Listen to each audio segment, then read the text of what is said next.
Tal como lo comentábamos, hoy vamos a estar charlando con el diputado Francisco Merino, diputado del Partido de Concertación Nacional del PCN, y es que él forma parte de la Comisión de Hacienda de la Asamblea Legislativa. Vamos a estar conversando precisamente sobre el tema del presupuesto, y es que precisamente hoy llegó el ministro de Hacienda a la comisión, llegó el ministro de Hacienda a la Comisión de Hacienda, en efecto, de la Asamblea Legislativa para hablar sobre el presupuesto general de la Nación. Entiendo que hubo una discusión bastante densa de varias horas y que no se abordó o no se avanzó casi que en nada, diputado. Bueno, en realidad, en primer lugar, saludarles y felicitarles por este espacio informativo y esta oportunidad de venir a informar a la población salvadoreña sobre el trabajo que realizamos en la Asamblea Legislativa. Definitivamente que una de las comisiones que más temas de interés nacional estudia es la Comisión de Hacienda y especial del presupuesto, porque anualmente, por Constitución, el órgano ejecutivo, a través del ministro de Hacienda, debe de presentar el proyecto de presupuesto general de la Nación del siguiente año, a más tardar el 30 de septiembre. Todo esto ya se cumplió, efectivamente, fue un hecho público, y a partir de ahí la comisión comienza a programar una serie de reuniones, comenzando, por supuesto, con la presentación que hace el ministro de Hacienda, que lo tuvimos el día lunes en el seno de la comisión, acompañado del presidente del Banco Central de Reserva. Ciertamente ahí se presentan a veces algunos inconvenientes porque los colegas de 2 o 3 grupos parlamentarios consideraban que era necesario hacer un reclamo de ciertos requisitos para que se pudiese llevar a cabo la reunión. Esto, que yo recuerde, nunca había ocurrido, más bien pareciera una actitud de obstaculizar el normal desarrollo de estas sesiones de trabajo, que deben de ser eminentemente técnicas. Tanto así que la explicación que el señor ministro de Hacienda nos realizaba no pudo concluirse por lo avanzado ya de la hora, y hemos quedado de continuar mañana precisamente una jornada para que haya una explicación de todas las asignaciones, el razonamiento, las estimaciones que hay al respecto de los ingresos y de los egresos. Este es un presupuesto indudablemente diferente a los anteriores, porque el monto que se está pidiendo es de 7.400 y fracción de millones de dólares, es el más alto, sería el más alto de la historia. Pero aquí debemos de entender varias cosas. El país tiene que tener un diseño para poder lograr una recuperación económica lo más rápido posible. Y eso necesita de mucha inversión pública, por un lado. Por el otro lado, por haber tenido este año 2020 con el inconveniente de una pandemia como es el COVID-19, hay áreas específicas que se tienen que fortalecer, dentro de ellas la educación, la salud y, como caso particular de El Salvador, la seguridad pública. Entonces, estos 3 ramos llevan incrementos importantes en reconocimiento a quienes laboran dentro de estas áreas del quehacer público. Yo creo que sería un gravísimo error de la Asamblea Legislativa y particularmente de los diputados y diputadas que no están todavía conscientes de la necesidad de avanzar en la aprobación del presupuesto. ¿Cuáles son los principales impases actualmente? En las declaraciones de algunos diputados se habla sobre una declaración jurada de veracidad de información que no presentó el ministro de Hacienda. Sí, este fue un tema que lo lanzaron ahí los colegas, primero los diputados de Arena, pero después fue acompañado por otros grupos, en el sentido de que en la Ley de Responsabilidad Fiscal existe un requisito para que haya una declaración jurada anexa a la presentación del presupuesto, del proyecto de presupuesto general de la Nación. Ahí se trató de establecer, de dilucidar en cuanto a fechas, porque recordemos que el país estuvo, por decreto de la Asamblea Legislativa, en emergencia nacional. y una vez que la emergencia nacional hubiera pasado, tenía un lapso de 3 meses para que todo se presentara a ese requisito. Lo cierto al final del día es que la emergencia en salud existe. No existe la exención de las garantías constitucionales. Ese es otro trámite, que es lo que la Asamblea Legislativa tiene que dar por una mayoría calificada. Eso ya no existe. Pero la emergencia en salud es algo que existe y que es indudable en El Salvador y en el resto del mundo. Diputado, otro de los impases por el que se hablaba dentro de la Comisión de Hacienda es esta ley de responsabilidad fiscal. La pregunta es, ¿puede existir en el presupuesto una ley de responsabilidad fiscal en medio de una pandemia? No, y eso fue muy categórico el ministro Alejandro Zelaya en explicarlo. ¿Por qué? Porque el presupuesto que se ha presentado a la Asamblea Legislativa ha sido compartido y consultado con nuestros principales acreedores, Fondo Monetario Internacional, Banco Mundial, el BID, y lo mismo también con las calificadoras de riesgo. Por ejemplo, se mencionaba a Mitch, a Moody's, Standard & Poor's, de manera que no es un documento, dijéramos, de uso doméstico. Este es un documento que tiene toda la consistencia técnica para efecto de cumplir también con condicionamientos previos que El Salvador ha adquirido con estos organismos financieros internacionales. De tal suerte, pues, que pareciera un tanto caprichoso exigir requisitos muy puntuales que debería, en todo caso, de esclarecerse cuál es la situación real del país. Para mí, realmente hay una emergencia en salud. Es un tema de salud. No hay restricciones a la circulación de las personas. Es otro tema. Pero en todo caso, lo que se establecía es que debía de haber una guía ya para este tiempo, y eso existe. Ya ese requisito, digamos, está en funcionamiento a través de esa guía que se presentó oportunamente y que el país, como digo, lo hace dentro de esas obligaciones ya contraídas anteriormente. De manera tal, pues, que yo creo que el pretender bloquear el avance del estudio del presupuesto a estas alturas, estamos ya día 20 de octubre, no es sino, pues, un capricho político, así lo podría calificar de mi parte. Se habla también por parte del ministro de Hacienda la negativa de los diputados para poder estudiar y estos requisitos que está poniendo para poder estudiar el presupuesto general de la Nación 2021 como una estrategia política de cara a las elecciones. ¿Usted lo considera así? Bueno, para quienes lo están haciendo, si fuera una estrategia, habría que reconocer que es mala estrategia, ¿verdad? Por lo menos para buscar la simpatía de la población, yo creo que es el peor error negar los recursos para educación. Por primera vez en la historia tendríamos más del 5% del PIB en una inversión que es la educación de nuestros niños y niñas. Eso es lo que le va a permitir al país dar un salto de calidad hacia adelante en el tiempo, porque al tener gente más educada, más preparada, pues lógicamente va a haber un mejor desarrollo en todos los campos. La salud, por consiguiente, todavía no hemos pasado aún los efectos o el riesgo que hay de contagios por COVID, pero no sabemos qué viene más adelante. Entonces ya el país ha probado de que hay una capacidad de reacción que está instalada, pero que debe de consolidarse para efectos de futuras situaciones. De manera, pues, que yo creo que estas inversiones son de beneficio general. Esto no tiene una orientación a sectores específicos de la población, porque ya quedó demostrado que todos, pues, estamos expuestos a adquirir enfermedades de este tipo o de otros que puedan sobrevenir.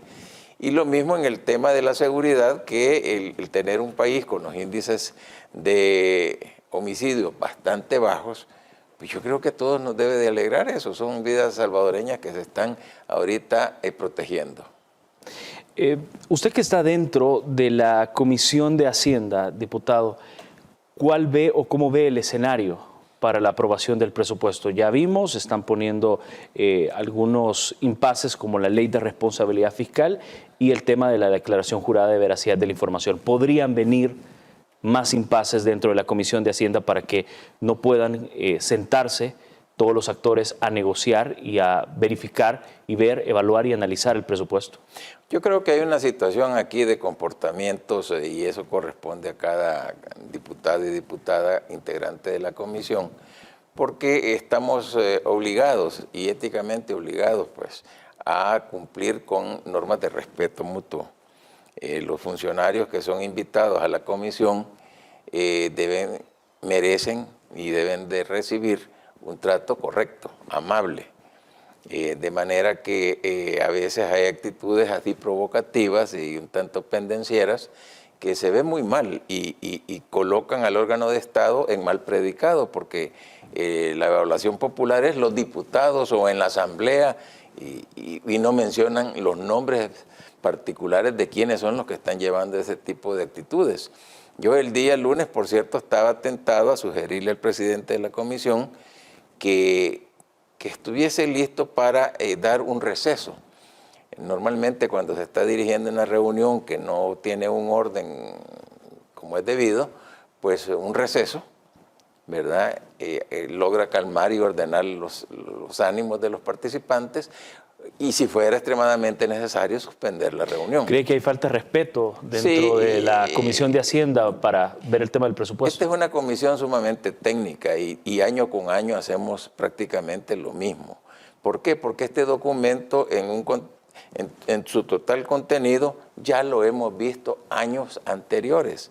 La estructura presupuestaria es prácticamente la misma, lo que van cambiando son las cifras y el énfasis de inversión en algunos aspectos como estos novedosos que yo menciono, de educación, salud, seguridad, ¿verdad? Que sí es una visión ya del presente gobierno, del presidente Bukele, que dice, bueno, vamos a darle una proyección mayor al país en estas áreas. Ahora bien, diputado, esto es solo 2 impases para estudiar el presupuesto, pero ya diputados de Arena, del FMLN y el diputado Rodolfo Parker decían, este presupuesto es imposible que se pueda aprobar, está muy endeudado. ¿Cuál es su opinión al respecto? ¿Realmente está muy endeudado y no se podría aprobar? Es decir, recordemos que el país ya venía bastante endeudado al año recién pasado en que inició el gobierno del presidente Bukele. Ya estábamos por el orden del 70% del PIB y que de ahí a esta fecha ha habido un incremento importante debido a la pandemia. No estaba presupuestado pues el auxiliar a la población de menores recursos con bonos en efectivo, no estaba tampoco eso presupuestado el dar esa cantidad de víveres domiciliarmente porque se están llevando a las diferentes comunidades, no estaba tampoco todo el fortalecimiento de la red hospitalaria nacional, ni la compra de estos medicamentos y utensilios como, bueno, mascarillas, alcohol gel y todo lo que estamos usando ya cotidianamente y que es necesario seguirlo haciendo. Entonces definitivamente ha habido más gasto público por la emergencia misma.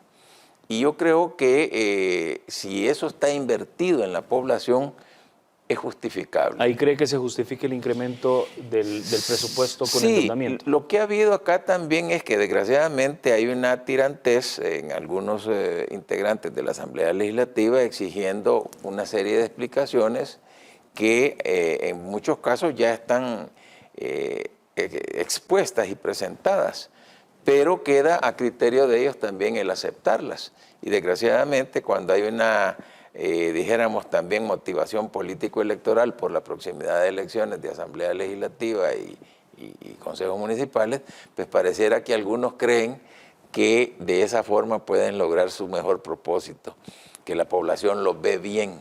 Y nosotros, por lo menos como Partido de Concertación Nacional, siempre hemos sido un partido político que trabaja para buscar y mejorar las relaciones interórganos. ¿Por qué? Porque como república es indispensable el que trabajemos coordinadamente. Y precisamente la relación entre los diferentes órganos de Estado, Ejecutivo y Legislativo, es el tema que vamos a seguir hablando después de la primera pausa de esta entrevista. Estamos Una de las declaraciones que me llama mucho la atención, diputado, es lo que dijo la diputada del Partido Arena, Margarita Escobar. Ella decía que este presupuesto debe reflejar un compromiso con el fortalecimiento de la democracia. Esa frase, ¿cómo la traduce usted? ¿Será que la diputada está diciendo dejen de atacar contra la democracia y nosotros les aprobamos el presupuesto? ¿Qué análisis podemos hacer? Bueno, mira, yo creo que incluso en el contexto en que estamos inmersos, estamos próximos a unas elecciones. Ya de hecho el gobierno, el Ejecutivo ha trasladado al Tribunal Supremo Electoral una parte del presupuesto y ya se contemplan 20 millones más para al solo iniciar el año, que es con lo que se completaría el presupuesto original de elecciones 2021. Eso implica muchas áreas, muchos aspectos que fortalecen indudablemente, son elementos de fortalecimiento de la democracia. Me parece que este día el Tribunal Supremo Electoral incluso identificaba la necesidad de unos alrededor de 5 millones de dólares más para efecto de todas las medidas preventivas que tendrán que distribuir. Por el tema del COVID. Por el tema de COVID, que hay que distribuirla en todos los centros de votación y juntas receptoras de votos. Pero bien, eso es algo que tendrán que aproximarse con el ministro de Hacienda para hablarlo. El estudio del presupuesto lleva varias etapas, porque tenemos que entrevistar no solo a funcionarios del órgano ejecutivo, sino también de los otros órganos e instituciones. Y ese es un proceso que puede llevar unas 2 semanas, unos 2 meses más, digamos, entre noviembre y mediados de diciembre, más tardar, que son las fechas en que normalmente se ha tenido presupuesto con deuda. O sea, los presupuestos anteriores también han sido con deudas. Y en cada año siempre han habido expresiones como esta, que es grande el endeudamiento y en efecto son cifras mayores a las actuales. ¿Cómo ve el escenario político, diputado, esta discrepancia que hay entre el órgano ejecutivo y el legislativo?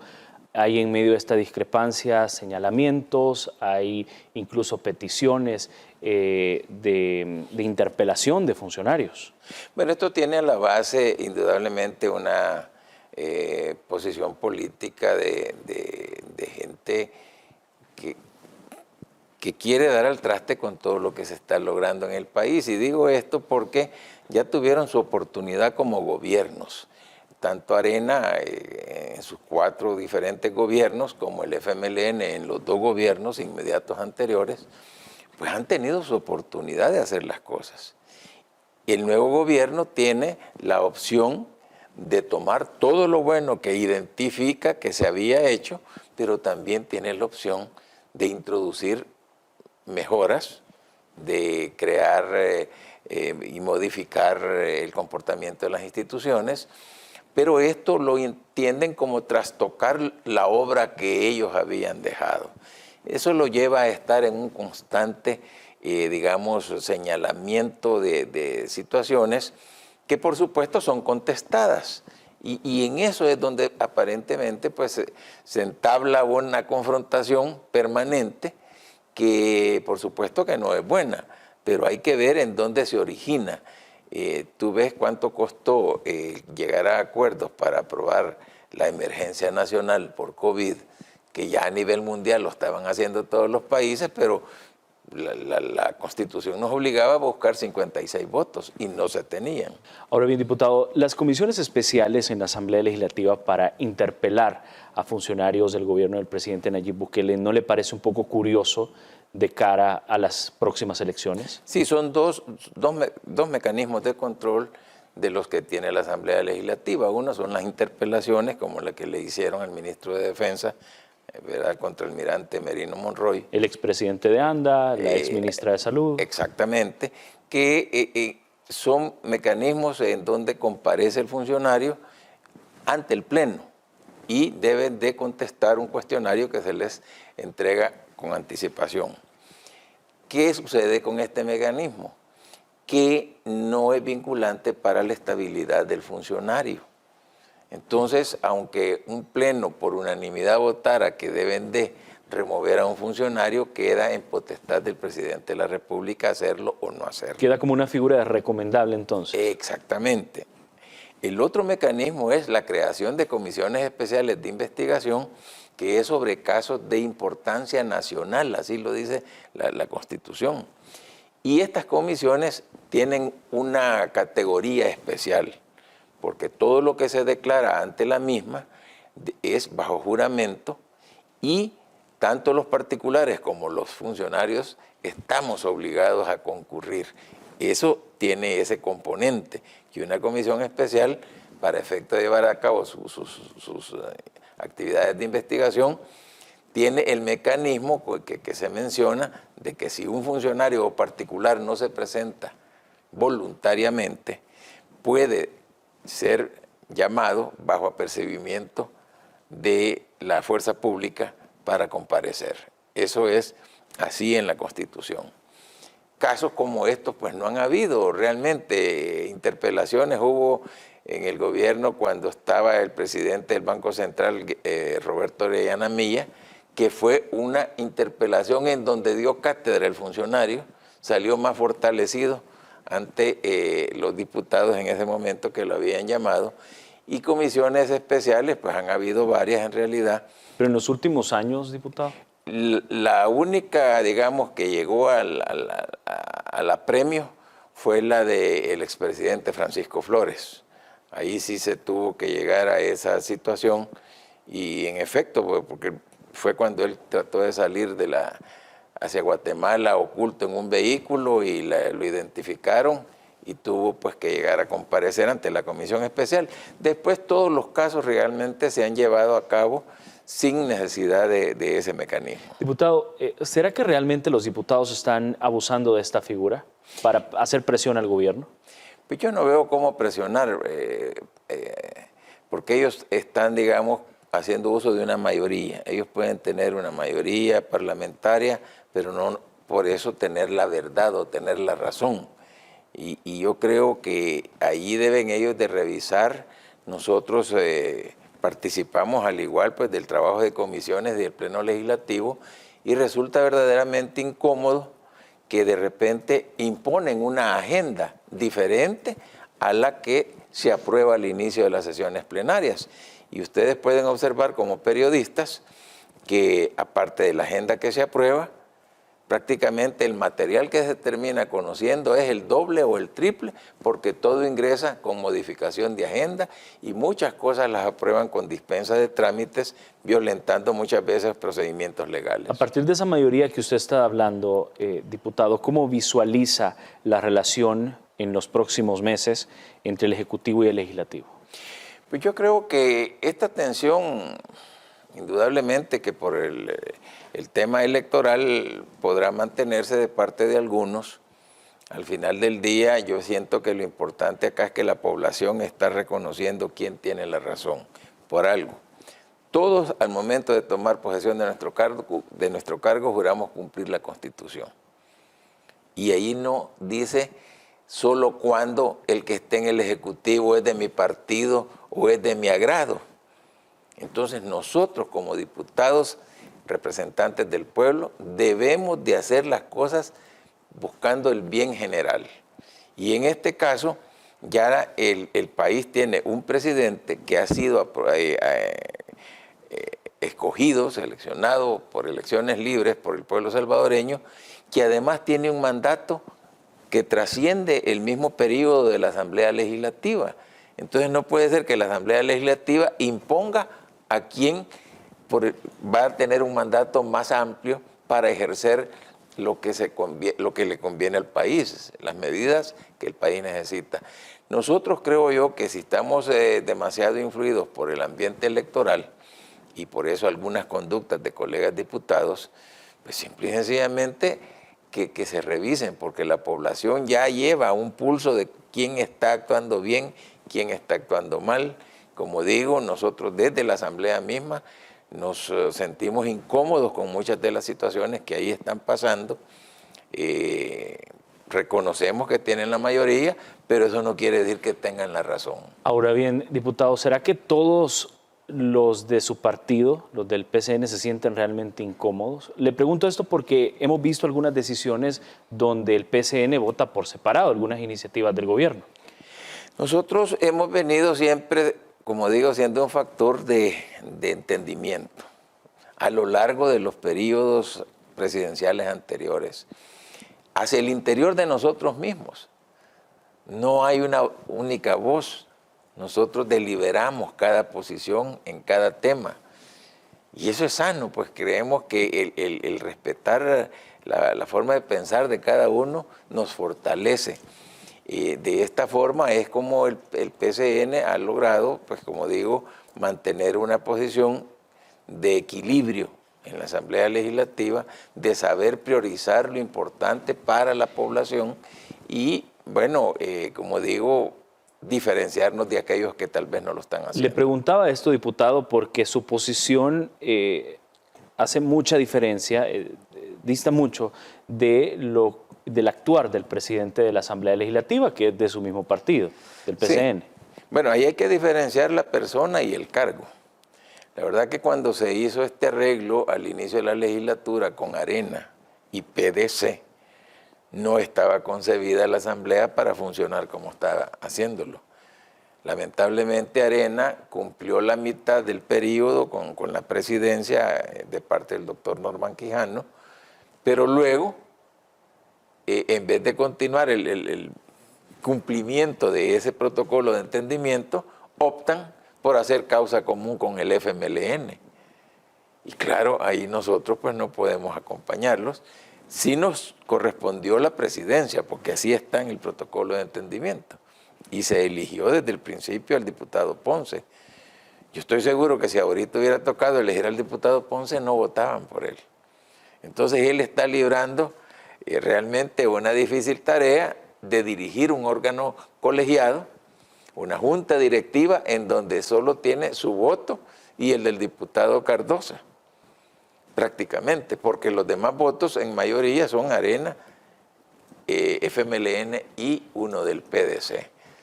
En esa forma es muy difícil que Ponce, el diputado Ponce, pueda realmente tener un desempeño. Nosotros vimos, si nos recordamos, cómo incluso hubo un encuentro con el presidente Bukele en Casa Presidencial, muy pocas veces visto, ¿verdad? Porque hubo acuerdos importantes entre ellos, ¿verdad? Como presidentes de órganos de Estado, pero ¿qué sucedió? La Junta Directiva, que es la máxima autoridad en la Asamblea Legislativa, le dio un giro y ahí es donde vemos que ese comportamiento, y lo digo pues, conociendo al diputado Ponce, que es un hombre armonizador en esencia.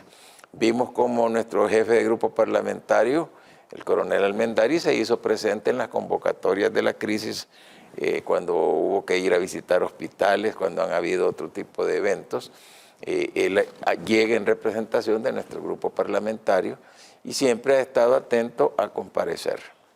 Por supuesto. Bueno, ya son las 8 de la noche con 32 minutos. Se nos acabó el tiempo, diputado, pero de verdad quiero agradecerle por su tiempo, por venir acá a la entrevista, por ser uno de los primeros en venir del Partido de Concertación Nacional. Muchísimas gracias. Muchas gracias, Armando. Y aprovecho, pues sí, para animar a los colegas diputados y diputadas a usar también estos espacios para mantener a la población informada sobre nuestras actividades. Por supuesto. Muchos éxitos. Gracias, diputado. Bueno, y nosotros también reiteramos a todos los diputados de la Asamblea Legislativa a que vengan, se animen a conversar con nosotros sobre los diferentes temas de país. Somos La Voz de los Salvadoreños y es un espacio abierto para todos los partidos políticos y todos los pensamientos.